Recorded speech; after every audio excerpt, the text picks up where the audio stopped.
നിളയുടെ തീരത്ത് കുംഭമേളയ്ക്ക് കൊടിയുയർന്നു. ഗവർണർ രാജേന്ദ്ര വിശ്വനാഥ് ആർലേക്കർ കുംഭമേളയുടെ ധ്വജാരോഹണം നടത്തി. അയോധ്യയിലേക്ക് ശ്രീരാമചന്ദ്രൻ എത്തിയതിന് സമാനമാണ് ധ്വജാരോഹണമെന്നും ഈ ധന്യമായ ചടങ്ങെന്നും ഗവർണർ പറഞ്ഞു. പതിനായിരങ്ങളാണ് തിരുനാവായിലേക്ക് ഒഴുകിയെത്തുന്നത്. വിവരങ്ങൾ അരുൺ ആലത്തൂർ നൽകുന്നു.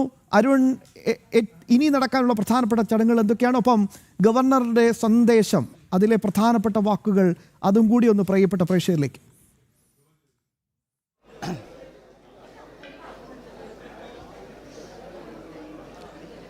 ശ്യാമ, ഇനിയിപ്പോൾ ഈ നിള തീരത്ത് നടക്കാൻ പോകുന്നത് വൈകുന്നേരത്തെ നിള ആരതിയാണ്. അതുതന്നെയാണ് എല്ലാവരും ഉറ്റുനോക്കുന്നത്. കൃത്യമായിട്ട് നവാമുകുന്ദ ക്ഷേത്രത്തിന് സമീപത്തെ നിള നദിയുടെ മധ്യഭാഗത്തായിട്ടാണ് ഈ ഒരു നിള ആരതി നടക്കുക. ത്രിസന്ധ്യ സമയത്ത് 6 മണിയോടുകൂടെ തന്നെ നിള ആരതി ആരംഭിക്കുമെന്നുള്ളതാണ് സംഘാടകർ അറിയിച്ചിട്ടുള്ളത്. ഏതായാലും ഇന്നിപ്പോൾ രാവിലെ 11:30 ഈ കുംഭമേളയ്ക്ക് കൊടി ഉയർന്നത്, ധർമ്മധ്വജം വാനിൽ ഉയർന്നത്. നമ്മുടെ കേരളത്തിൻ്റെ ഗവർണറായ രാജേന്ദ്ര വിശ്വനാഥ് ആർലേക്കർ, അദ്ദേഹമാണ് 11:30 ഈ ധർമ്മധ്വജം ഉയർത്തിയത്. ഏതായാലും 250 വർഷം മുൻപ് ബ്രിട്ടീഷുകാർ തകർത്ത അല്ലെങ്കിൽ അവർ നശിപ്പിച്ച ആ ഒരു ഉത്സവം അല്ലെങ്കിൽ നിർത്തിച്ച ഉത്സവം, ആ ഉത്സവത്തിനാണ് വീണ്ടും ഗവർണർ കൊടിയേറ്റം നടത്തിയത്. ഏത് പതാകയാണോ ഈ ഒരു വാനിൽ നിന്നും ഇല്ലാതാക്കാൻ ശ്രമിച്ചത്, അതേ ധർമ്മധ്വജം ഈ മണ്ണിൽ ഉയർന്നിരിക്കുന്നു. ഇനിയുള്ള ഫെബ്രുവരി 3 വരെയുള്ള ദിവസങ്ങൾ അത് ഈ കുംഭമേളയുടെ ദിനങ്ങളാണ്. ധാരാളം സന്യാസിമാരും അതുപോലെ തന്നെ സനാതന ധർമ്മ വിശ്വാസികളുമൊക്കെ ഈ മണ്ണിലേക്ക് ഒഴുകിയെത്തും എന്നുള്ളതിൽ സംശയമില്ല. ഏതായാലും ഗവർണർ ഈ ഒരു ധർമ്മധ്വജം ഉയർത്തി പരിപാടി ഉദ്ഘാടനം ചെയ്തുകൊണ്ട് സംസാരിച്ച കാര്യങ്ങൾ ഇതൊക്കെയാണ്. തനിക്ക് ഈ ഒരു ധർമ്മധ്വജം ഉയർത്താൻ കഴിഞ്ഞത് വലിയ മഹാഭാഗ്യമായി കരുതുന്നു എന്നുള്ളതാണ്, അല്ലെങ്കിൽ വലിയ സൗഭാഗ്യമായി കരുതുന്നു എന്നുള്ളതാണ് ഗവർണർ പറഞ്ഞത്. ഇതൊരു കൃത്യമായിട്ട് തന്നെ ഇങ്ങനെ വിളിക്കുന്നു.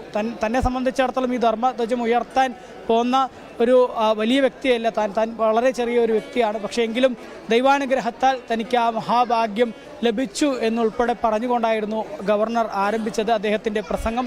അതിനുശേഷം അദ്ദേഹം പറഞ്ഞത് സനാതന ധർമ്മത്തെക്കുറിച്ചാണ്. സനാതന ധർമ്മം ഒരിക്കലും തകർക്കാൻ കഴിയാത്ത ഒന്നാണ്. അതിന് നേരെ പലതരത്തിലുള്ള വെല്ലുവിളികൾ നേരിടുന്ന സാഹചര്യമുണ്ട്.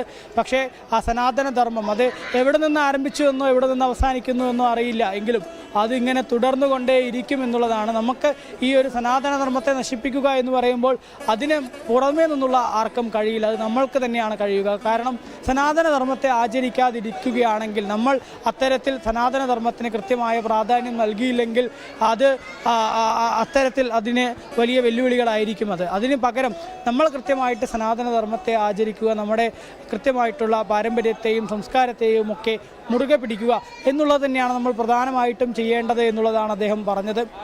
പ്രത്യേകിച്ച് വാജ്പേയിയുടെ ഒരു കവിത ഉൾപ്പെടെ പരാമർശിച്ചുകൊണ്ടായിരുന്നു അദ്ദേഹം നമ്മുടെ സനാതന ധർമ്മത്തെക്കുറിച്ച് വിശേഷിപ്പിച്ചത്. മാത്രമല്ല ഈ കുംഭമേള ഇവിടെ മുമ്പ് ബ്രിട്ടീഷുകാരാൽ നിർത്തപ്പെട്ടതുൾപ്പെടെയുള്ളതിൻ്റെ ചരിത്ര പശ്ചാത്തലമൊക്കെ അദ്ദേഹം പറയുകയുണ്ടായി. അതിനുശേഷം അദ്ദേഹം പറഞ്ഞു വെച്ചത്, അയോധ്യയിൽ എങ്ങനെയാണോ ശ്രീരാമചന്ദ്രൻ തിരികെ എത്തിയത് അതേപോലെ തന്നെയാണ് ഈ നിളാനദി കരയിൽ ധർമ്മധ്വജം വീണ്ടും ഉയർന്നിരിക്കുന്നത് എന്നുള്ളതാണ്. ഏതായാലും വളരെ പ്രധാനപ്പെട്ട വാക്കുകൾ. ഇതിന് മറ്റ് ഒരു വാക്ക് പറയാനുണ്ട് എന്ന് എനിക്ക് തോന്നുന്നില്ല. സമാനമായ രീതി തന്നെയാണ്. എങ്ങനെയാണോ അയോധ്യയിൽ ശ്രീരാമചന്ദ്ര പ്രഭു തിരികെ എത്തിയത്, സമാനമായ രീതിയിൽ തന്നെയാണ് ബ്രിട്ടീഷുകാരാൽ തകർക്കപ്പെട്ട അല്ലെങ്കിൽ ബ്രിട്ടീഷുകാർ നടത്താൻ സമ്മതിക്കാതിരുന്ന ആ ഒരു ഉത്സവം വീണ്ടും ഇവിടെ വലിയ പൂർവാധികം ഭംഗിയായി നടക്കുന്നു.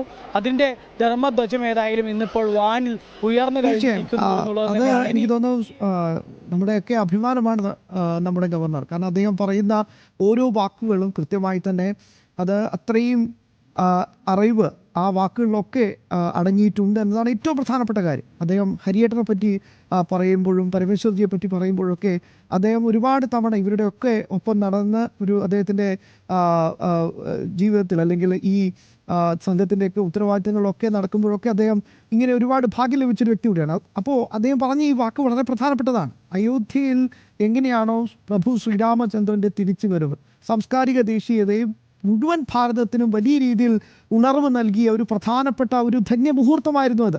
അതിന് സമാനമായിട്ടുള്ള ഒരു ധന്യമായ നിമിഷത്തിലൂടെയാണ് നമ്മളും കടന്നു പോകുന്നത്. ശങ്കരൻ്റെ മണ്ണാണിത്.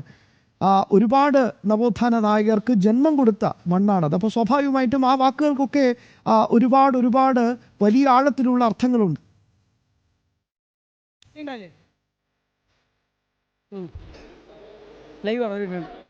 അരുൺ, തീർച്ചയായിട്ടും വലിയ അർത്ഥങ്ങൾ അതിനുണ്ട് എന്നുള്ളതാണ് നമുക്ക് അദ്ദേഹത്തിൻ്റെ വാക്കുകളിൽ നിന്ന് തന്നെ വ്യക്തമാണ്.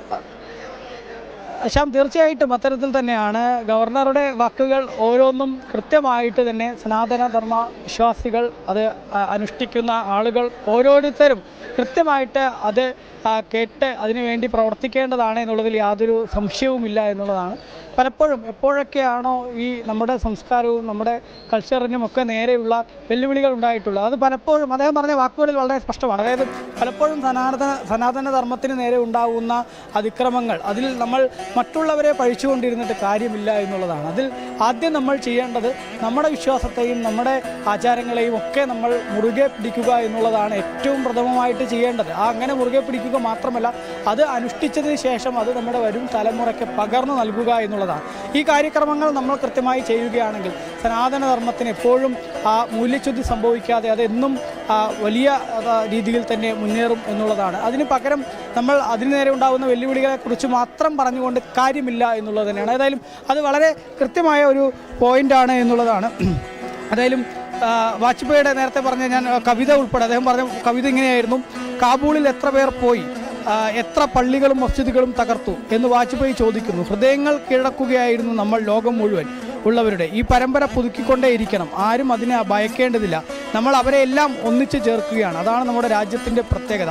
ലോകം മുഴുവൻ ശ്രേഷ്ഠ തത്വം പ്രചരിപ്പിച്ചവരാണ് മലയാളികളും കേരളീയരും എന്നുള്ളതാണ്. അതുതന്നെയാണ്, അതായത് സനാതന ധർമ്മം എന്നുള്ളത് ഒരിക്കലും ആരെയും തകർക്കുകയോ അല്ലെങ്കിൽ സനാതന ധർമ്മം മൂലം ആർക്കെങ്കിലും ബുദ്ധിമുട്ട് സൃഷ്ടിക്കുകയോ ചെയ്യുന്നില്ല എന്ന് മാത്രമല്ല, എല്ലാവരെയും കൂട്ടിച്ചേർക്കുന്ന ഒന്നാണ് സനാതന ധർമ്മം എന്നുള്ളത് തന്നെയാണ്. അതിൻ്റെ ഒരു ഉയർത്തെഴുന്നേൽപ്പാണ് നിളാ നദിക്കരയിൽ ഇന്നുണ്ടായത് എന്നുള്ളത് ഗവർണർ പറഞ്ഞു വെക്കുമ്പോൾ അതിൽ പരം മറ്റൊരു കാര്യമില്ല എന്നുള്ളത് തന്നെയാണ്. ഏതായാലും നിളാ നദിക്കരയിൽ അങ്ങനെ ധർമ്മധ്വജം ഉയർന്നു കഴിഞ്ഞിരിക്കുന്നു. കുംഭമേളയ്ക്ക് തുടക്കമായിരിക്കുന്നു. നിളാ സ്നാനം രാവിലെ മുതൽ തന്നെ ആരംഭിച്ചിരിക്കുന്നു. സന്യാസി വര്യന്മാരുടെയും മറ്റ് വിശ്വാസികളുടെയും ഒക്കെ നേതൃത്വത്തിലായിരുന്നു ഈ നിളാ സ്നാനം ഇന്നിപ്പോൾ രാവിലെ നടന്നത്. ആ നിളാ സ്നാനം രാവിലെ മുതൽ രാവിലെ 8:30 തുടക്കമായത്. ഇനിയിപ്പോൾ എല്ലാ ദിവസങ്ങളിലും ഇവിടേക്ക് എത്തുന്ന സനാതനധർമ്മ വിശ്വാസികൾക്ക് ഇവിടെ എത്തി നിളാസ്നാനം നടത്താൻ ഉള്ള സൗകര്യമുണ്ട്. ഏത് സമയത്തും നിളാസ്നാനം ചെയ്യാവുന്നതാണെന്നുള്ളതാണ്. രാവിലെ 8:30 ആയിരിക്കും ഈ നിളാസ്നാനത്തിന് വേണ്ടി സന്യാസി വര്യന്മാരും മറ്റുമൊക്കെ എത്തുക. അവരുടെ കൂടെ നമുക്ക് സ്നാനം ചെയ്യണമെങ്കിൽ ആ 8:30 സമയത്ത് മാത്രമേ കഴിയുകയുള്ളൂ. അതിനപ്പുറം മറ്റ് സമയങ്ങളിലൊക്കെ എല്ലാവർക്കും ഏത് സമയത്തും സ്നാനം ചെയ്യാം എന്നുള്ളതാണ്. അതോടൊപ്പം തന്നെ ഈ നിള ആരതിയെ സംബന്ധിച്ചിടത്തോളം അതിന് എല്ലാ ദിവസവും കൃത്യമായ സമയമുണ്ട്. അത് വൈകുന്നേരം 6 മണിയോടുകൂടെയാണ് നടക്കുക. ഇന്ന് ഏതായാലും ഇനിയിപ്പോൾ ധർമ്മധ്വജം ഉയർന്നിരിക്കുന്നു. ഗവർണർ പരിപാടി ഉദ്ഘാടനം ചെയ്തിരിക്കുന്നു. ഇനി ഏവരും ഉറ്റുനോക്കുന്നത് വൈകിട്ട് ത്രിസന്ധ്യയ്ക്ക് നടക്കുന്ന നിള ആരതിക്ക് വേണ്ടിയാണ്.